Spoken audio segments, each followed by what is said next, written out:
Welcome back. It's Mark Simone here for Sean Hannity. Let me just point out, everybody is going to write a Donald Trump book now. You're going to see 50 Donald Trump books come out. But the one you want to get is the real one. It's Ann Coulter's book. It's called In Trump We Trust. It came out months ago. It's not going to be, I said this was going to, she said everything before it happened. So that gives it much more credibility. And of course, her website's AnnCoulter.com. Ann Coulter, how you doing? Fantastic in Trump's America. Well, now we played this clip from, this is the crazy Bill Maher show on HBO. You want to play it again? This is you a year and a half ago. 1 year and a half ago. Listen to this. Here we are. And which Republican candidate has the best chance of winning the general election? Of the declared ones, right now, Donald Trump.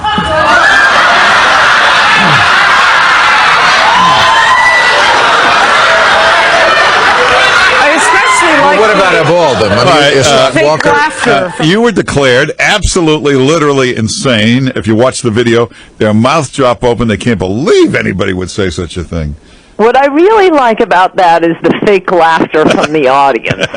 Only liberals can use, a happy emotion, a spontaneous emotion like a sneeze, laughter as an aggressive weapon. You can tell it's not genuine laughter. This is how they try to ridicule and mock people. So, ha ha ha. Yeah. So, with all that ridiculing and mocking, I think even they are starting to see, and Michael Moore is trying to explain to him, you really misread the electorate. You have no idea what's going on in the country. Yes, though I would say an important point is, I say this at the end of chapter 1 of my book, I just want to know, is the country already over? The Democrats have been importing third worlders to vote for them, beginning in 1970, that's when the Teddy Kennedy's 1965 Immigration Act kicked in, but it really went into overdrive starting in the Clinton administration. So I think it's important for everyone, and I hope the president-elect himself, it sure looks like he doesn't need to be told anything. But if imagine Obama were allowed to have a third term, if we had run this exact same election 4 years from now under the same immigration policies continuing under Obama, Donald Trump would have lost. This is why nothing matters but immigration. Many of the battleground states he won 49-48. And people who live out in America know quite well, particularly in these swing states, not only the Muslim refugees, but alleged refugees from Central America are being flown in by the Obama administration, putting them in the swing states so that they can turn the entire country into California, and Democrats will never have to think about the working class again. Hey, I'm reading your column. If you go to AnnCoulter.com, you can get a column there. And you point out that Samantha Bee, one of those Comedy Central elitists, what was this? She made fun of people that shop at Walmart? Oh, yeah. Don't you watch these comedy shows? No, I'm not going to watch Samantha Bee.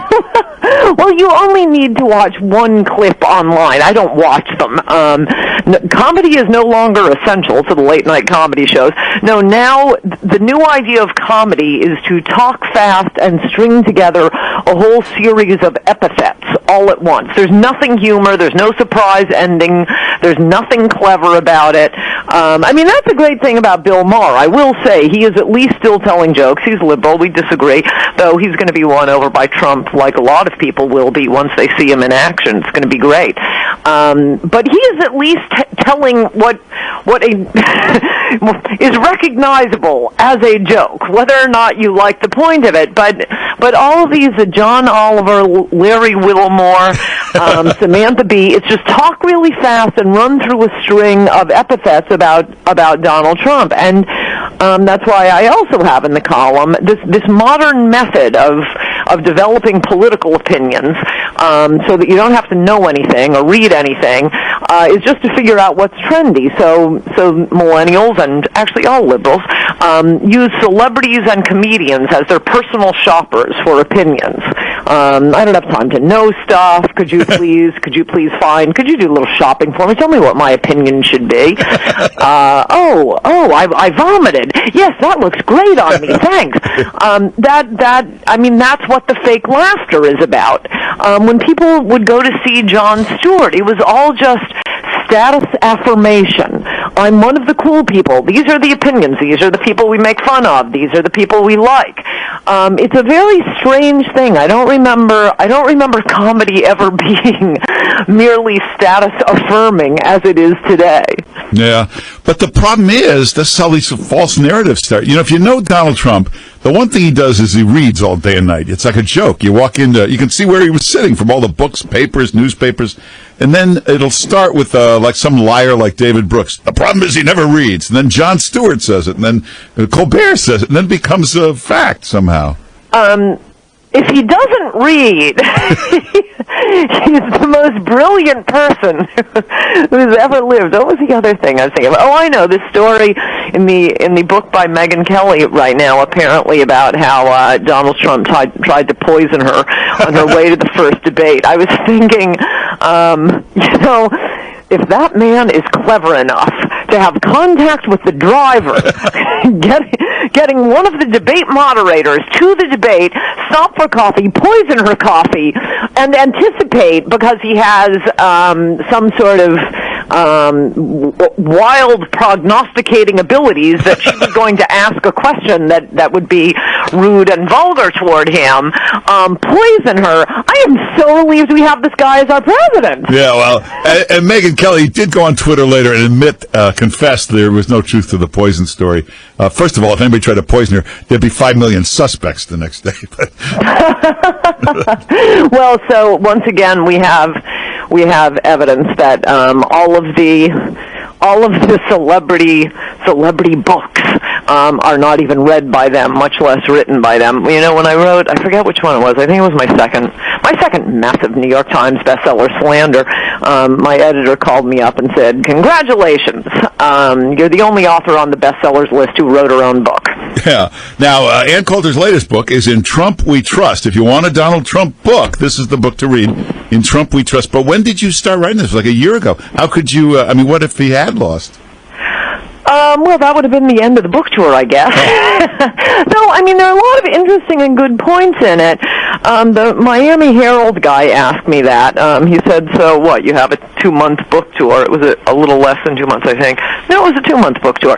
And then if he loses, as everyone else thought he was going to, that's the end of it. And I said, no, it really isn't. I think it's the end of it because I think the country will be over. There will be no hope if someone running, and I think Donald Trump did run the perfect campaign, the campaign I've been waiting for, I don't care, Republican or Democrat, to run, on immigration, on trade deals, on not getting us involved in pointless wars anymore, and directly appealing to African American voters, just on point after point, and skipping the media, not being beholden to donors. This is the candidate I've been waiting for. If even this campaign couldn't succeed, like I say, at least I'd know. I'd stop caring about politics, because that would tell me, congratulations, Teddy Kennedy, you won. The only thing left to do would be to desecrate Kennedy's grave. We could start a little committee of people we could be a right-wing hit squad on the people who destroyed America. But no, there is still time. And I did think, for the last remaining days of the Republican Party, there are great ideas in it, and how to appeal to Americans and what matters and how the media lies. Now, hey, there was a woman that called before. I don't know if you heard her, but this is about you personally. She said, where does she get the strength, like, to sit through that Comedy Central roast? Or where does Donald Trump, how is he strong enough to keep taking these hits and keep going? It's a good lesson for people to learn. Oh, that's very nice of her. The truth of the matter is I kind of enjoy it. If they were people I respected or admired, it's not like, I'm a nut or a sociopath. If my friends, or anyone, even not my friends, people I respected, denounced me or told me to do something differently, it would be quite different. But as we were talking about at the beginning of this interview, no, these are all airhead celebrities who are choosing their opinions on the basis of what's trendy, who know nothing. And of course, as you know, heathen Mark Simone, I'm a Christian, so I don't really care what anyone. Well, you know says on me, this I earth. am quite the churchgoer. Pardon? You know me, I am quite the churchgoer. Yes, yeah. Well, you ought to come to church with me. Oh my God, she tried to drag me to church once. I did. I always do.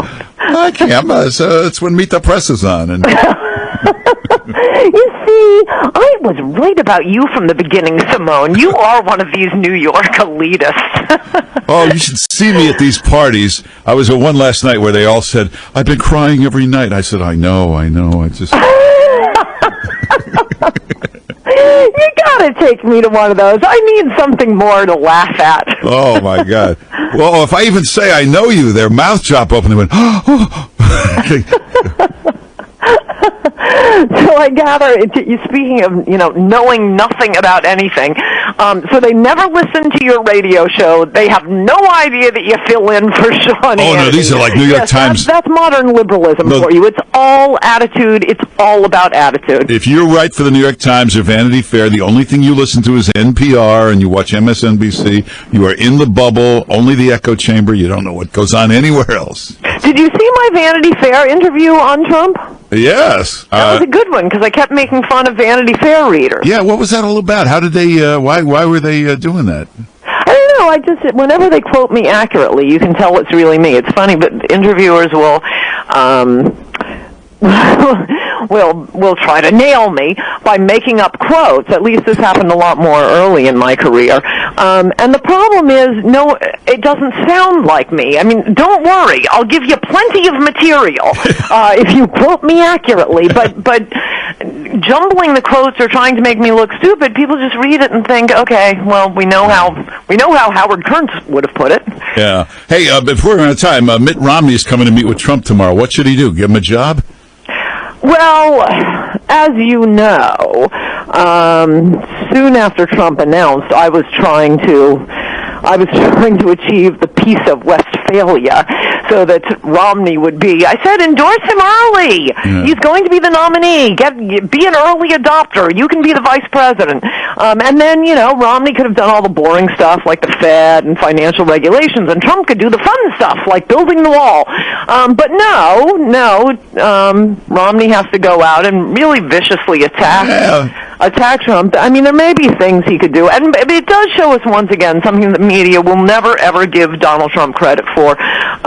It's always he who is reaching out to people who have horribly attacked him. He invited all of his rivals to come to the convention, and how do they treat him? He takes the pledge to support whomever the GOP nominee is after being, browbeaten into it at that first debate.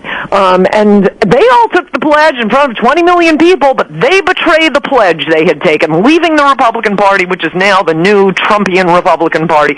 And here he is once again reaching out to people who have viciously attacked him. No.